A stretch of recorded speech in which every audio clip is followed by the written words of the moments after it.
નમસ્કાર, આપ જોઈ રહ્યા છો સંદેશ ન્યૂઝ, તમારી સાથે સત્યની સાથે તમામ મહત્વપૂર્ણ સમાચારો સાથે હું છું અંકિત।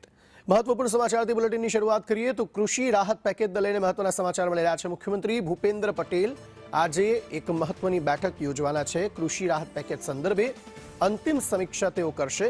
કૃષિ, મહેસૂલ અને નાણાં વિભાગ સાથે તેઓ સમીક્ષા બેઠક કરવાના છે અને ટૂંક જ સમયમાં જે રાહત પેકેજ છે તેની જાહેરાત થવાની સંભાવના પ્રબળ બની રહી છે।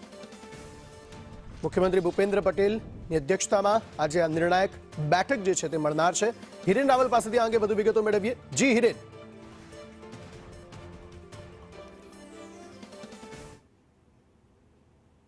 આ બેઠક યોજાશે જેમાં કૃષિ વિભાગ ઉપરાંત મુખ્ય સચિવ અને નાણાં વિભાગ અને મહેસૂલ વિભાગ આ ત્રણેય વિભાગો આ બેઠકમાં સાથે રહેશે, એમના અધિકારીઓ હશે। કૃષિ રાહત પેકેજ છે એને આખરી ઓપ આજે આપી દેવામાં આવશે અને સંભવતઃ 2 દિવસની અંદર પેકેજ છે તે જાહેર કરવામાં આવશે।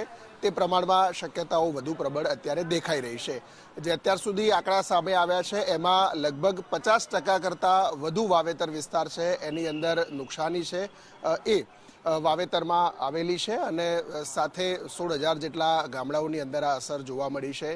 જે પાક નુકસાની થયેલું છે અને એ સર્વેના આધારે એસડીઆરએફ, એનડીઆરએફ અને રાજ્ય સરકારના પોતાના બજેટમાંથી 33% કરતાં વધુ નુકસાની છે એવા વિસ્તારોની અંદર રાજ્ય સરકાર આ સહાય આપશે। 2 હેક્ટરની મર્યાદામાં એસડીઆરએફના જે નિયમો છે એ નિયમને આધીન રહી 2 હેક્ટર સુધીની મર્યાદામાં જ ખેડૂતોને સહાય ચૂકવવામાં આવશે।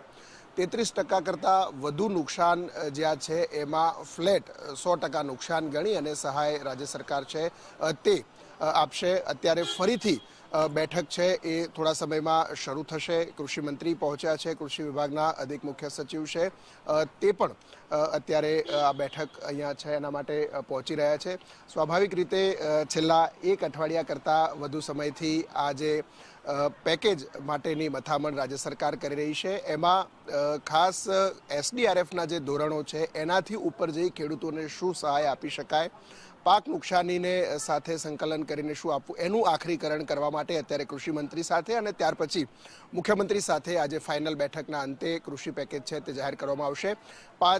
7,000થી લઈ અને 8,000, 9,000 સુધીનું પેકેજ, કરોડનું પેકેજ જે છે તે રાજ્ય સરકાર જાહેર કરે તેવી સંભાવનાઓ અત્યારે વધુ પ્રબળ દેખાઈ રહી છે। ફ્લેટ 33%થી ઉપર નુકસાન થયું છે એ તમામ લોકોને એક સરખી રકમ 100% નુકસાની ગણી રાજ્ય સરકાર આપશે। આભાર હિરેન સમગ્ર માહિતી આપવા માટે।